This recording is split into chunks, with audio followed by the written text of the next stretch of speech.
My name is Jason Whitmore, and for 12 years, I believed I was untouchable. I lived in a world where platinum cards opened every door, where first-class flights were my office, and where multi-million-dollar deals were sealed with handshakes in executive lounges 30,000 feet above the clouds. I thought I had built something permanent, something that couldn't be taken away from me. I was wrong. To continue listening to this beautiful and special story, please hit like and subscribe to the channel. Write your name and the city you're watching from so I can include a special shout out for you in an upcoming story. It was a Tuesday morning in October, and I remember the crisp autumn air hitting my face as I stepped out of the black Tesla that had picked me up from my Manhattan penthouse. JFK Airport buzzed with its usual chaos, but I moved through it like I owned the place. My Armani suit was perfectly tailored, my Italian leather shoes clicked confidently against the polished floors, and my platinum American Express card sat ready in my wallet like a golden key to the kingdom. I had just closed a $15 million contract with the aerospace company in Denver the night before. My phone had been buzzing all morning with congratulatory messages from colleagues, and my boss, Richard Henley, had personally called to tell me I was being considered for senior vice president. Everything in my life was exactly where I wanted it to be. As I approached the entrance to the Centurion Lounge, I felt that familiar rush of satisfaction. This wasn't just a waiting area for me. It was my sanctuary, my office away from the office. The place where I had cultivated relationships that had made me million. The marble floors, the ambient lighting, the smell of fresh coffee mixed with expensive cologne. It all represented everything I had worked for.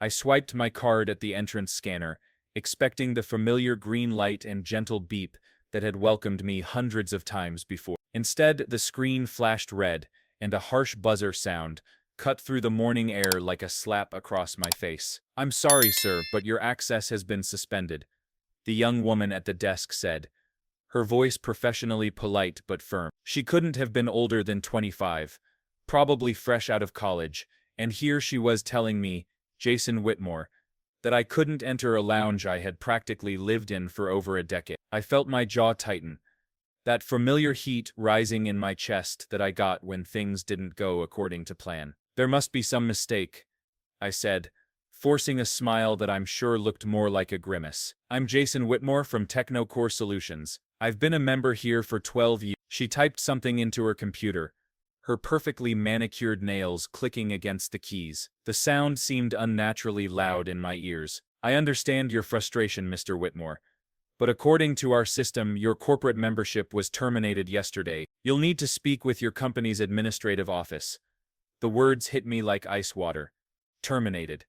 Yesterday at 5:47 p.m., I had been in Richard's office at 5:45 p.m., shaking his hand, accepting his congratulations on the Denver deal. 2 minutes later, someone had been cutting my access to everything that defined who I was.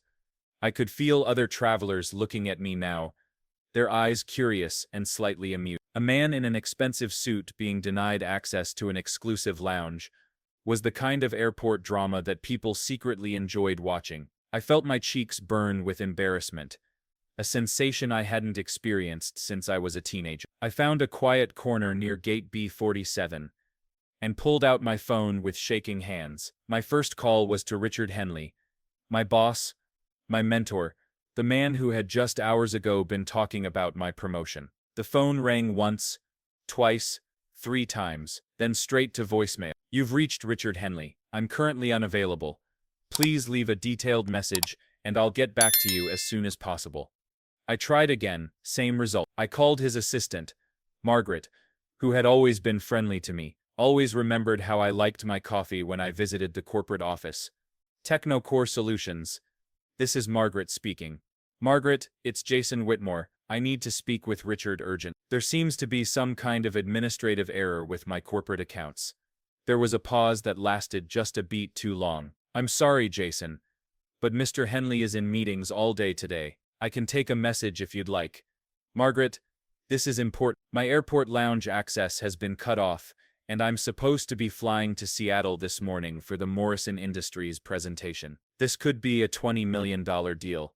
Another pause. "Jason, I think you need to speak with HR when you get back to New York." The line went dead. Margaret had hung up on me. Margaret, who had chatted with me about her grandchildren, who had always made sure I got the good conference rooms, had just hung up on me.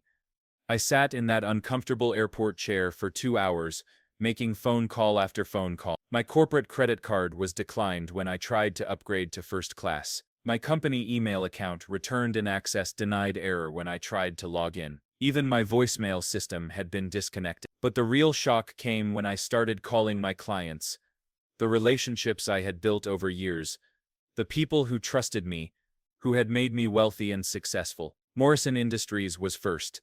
Hello, this is Jason Whitmore from Technocore Solutions. I'm calling to confirm our meeting this afternoon in Seattle. Mr. Whitmore, the voice on the other end belonged to Patricia Vance, Morrison's CFO, someone I had taken to dinner dozens of times. I'm afraid there's been a change of plans. We've decided to go with a different vendor. Different vendor? Patricia. We've been working on this deal for 8 months. The contract is practically written. I'm sorry, Jason, but the decision has been made. Technocore will receive an official notice later today. She hung up before I could respond. I stared at my phone, feeling like I was living in some kind of nightmare. I called 3 more clients. Same story, same polite but final rejection. Contracts canceled. Relationships severed. Years of work evaporating like morning. By the time I boarded my flight to Seattle, coach, paying with my personal credit card, I was operating on pure adrenaline and confusion. Nothing made sense. You don't go from being the company's golden boy to persona non grata in 12 hours without something catastrophic happening. The flight was torture, cramped in a middle seat between a crying baby and a man who seemed to think the armrest was exclusively his. I tried to piece together what could have gone wrong. Had I made an enemy? Had I unknowingly violated some company policy? Had one of my deals fallen through in a way that implicated me? My phone buzzed with a text message from an unknown number.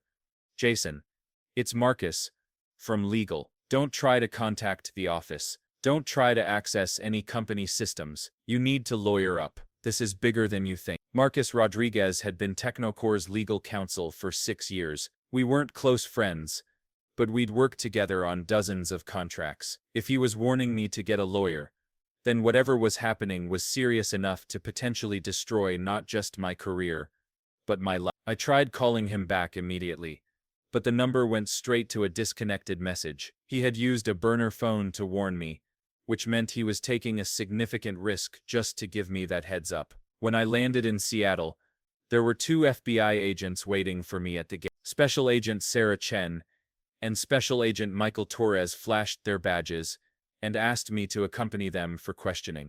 The other passengers stared as I was escorted through the airport like a common criminal. Mr. Whitmore, you're not under arrest, but we need to ask you some questions about financial irregularities in several of your recent contracts, Agent Chen said as we sat in a sterile interview room at the Seattle field office. Financial irregularities. I don't understand. All of my deals go through standard corporate approval processes. Agent Torres slid a manila folder across the table. Inside were bank statements, wire transfer records, and email communications I had never seen before. Mr. Whitmore, are you familiar with the accounts listed on these documents? I studied the papers, my hands trembling slightly. The account numbers were foreign to me, but my name and signature appeared on several authorization forms. I've never seen these accounts before in my life. These signatures, they look like mine, but I never signed these documents. Mr. Whitmore, these accounts received over $8 million in what appear to be kickbacks from 5 different clients over the past 14 months. The money was then transferred to offshore accounts in the Cayman Islands. My world tilted on its axis.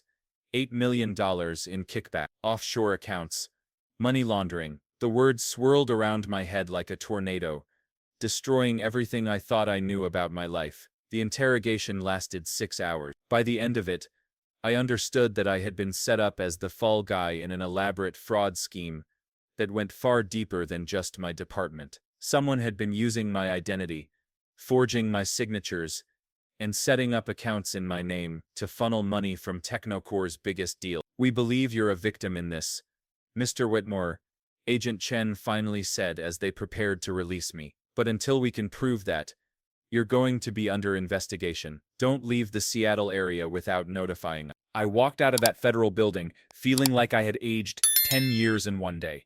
My hotel reservation had been canceled, corporate account suspended. My rental car reservation, same story.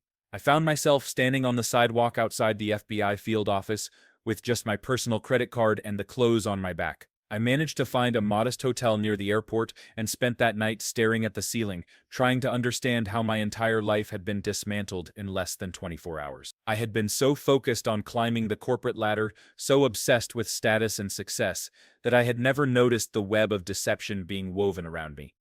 The worst part wasn't the money or the accusation. It was realizing that the relationships I thought I had built were completely hollow. The moment I became a liability instead of an asset, I was discarded like yesterday's newspaper. The next morning, I finally got a call from Richard Henley, not to offer support or explanations, but to inform me that I was being terminated for cause and that the company would not be providing legal representation. "Richard, you know I didn't do this. You know I'm not capable of this kind of fraud." His voice was cold, professionally distant. "Jason, I know what the evidence shows. The company has to protect itself. We're cooperating fully with the federal investigation. 12 years, Richard. 12 years I've made this company millions of dollars. Doesn't that count for anything? What counts is that we trusted you with our biggest clients, and now we're facing potential criminal charges. I'm sorry it came to this, but you're on your own." The line went dead, and with it, any illusion I had left about corporate loyalty or the relationships I thought I had built. I had been a revenue generator, nothing more. The moment I became a liability, I was erased from their world as completely as if I had never existed. I spent that day walking the streets of Seattle, trying to process the magnitude of my fall. From a corner office overlooking Manhattan to suspected federal criminal in less than 48 hours. The rain matched my mood, cold, persistent, and seemingly endless. 3 days into my Seattle exile, I received an unexpected visitor at my hotel. Marcus Rodriguez had flown out from New York, risking his own career to help me understand what had really happened. "Jason, you were set up by someone with access to the highest levels of the company," he said as we sat in a diner far from downtown, away from anyone who might recognize us. "The sophistication of this fraud suggests inside knowledge of your travel schedule, your client relationships, even your signature patterns. Who would do this to me? And why?" Marcus hesitated, then pulled out a laptop. "I've been doing some unofficial investigating. Look at this timeline." He showed me a spreadsheet detailing financial transactions, personnel changes, and client communications. Every major fraud transaction coincides with a day when you were traveling, when you couldn't provide an immediate alibi. Someone was watching my calendar. More than that, someone was orchestrating your schedule. Think about it. Who suggested you take lead on the Denver deal? Who recommended you personally handle the Morrison Industries account? Who made sure you were the primary contact for every client that's now under investigation? The answer hit me like a physical blow. "Richard?" Marcus nodded grimly. "Richard Henley has been systematically positioning you as the perfect fall guy for almost 2 years. And when the scheme got too big to hide, he activated the final phase, complete character assassination." I felt sick. The man I had trusted, the mentor I had respected, had been setting me up for destruction while shaking my hand and talking about my bright future. The FBI investigation took 3 months. 3 months of living in limbo, watching my savings dwindle, seeing my name dragged through the financial press as a cautionary tale of corporate greed. But Marcus's information, combined with digital forensics that traced the real source of the fraudulent transactions, eventually cleared my name. Richard Henley was arrested on a Tuesday morning, the same day of the week when my world had first started falling apart. The scheme had involved $12 million, 5 offshore companies, and a network of corruption that reached the highest levels of Technocore solution. When it was all over, when the charges against me were officially dropped and the real perpetrators were behind bars, I had a choice to make. Technocore offered me my job back, with a promotion and a significant raise. They wanted to sweep the whole mess under the rug, to pretend that their systematic betrayal of me had never happened. I turned them down. Instead, I used the settlement money from the wrongful termination lawsuit to start my own consulting firm. But this time, I did things different. Instead of chasing status and luxury, I focused on building real relationships with real people. Instead of seeking exclusive airport lounges, I found value in helping small businesses grow and succeed. The morning I walked away from Technocore's offer, I realized that losing everything I thought mattered had actually freed me to discover what truly did matter. The airport lounge that had once seemed so important was just a symbol of a hollow life built on other people's validation. I still travel for business, but now I usually fly coach. Not because I can't afford better, but because I've learned that where you sit on the plane doesn't define who you are as a person. The real measure of success isn't whether you can access an exclusive lounge, but whether you can sleep peacefully at night, knowing that you've built something authentic and honest. Sometimes the worst thing that can happen to you turns out to be the best thing that ever happened to you. Getting kicked out of that airport lounge was my wake-up call, my chance to stop living someone else's definition of success and start building a life that actually belonged to me.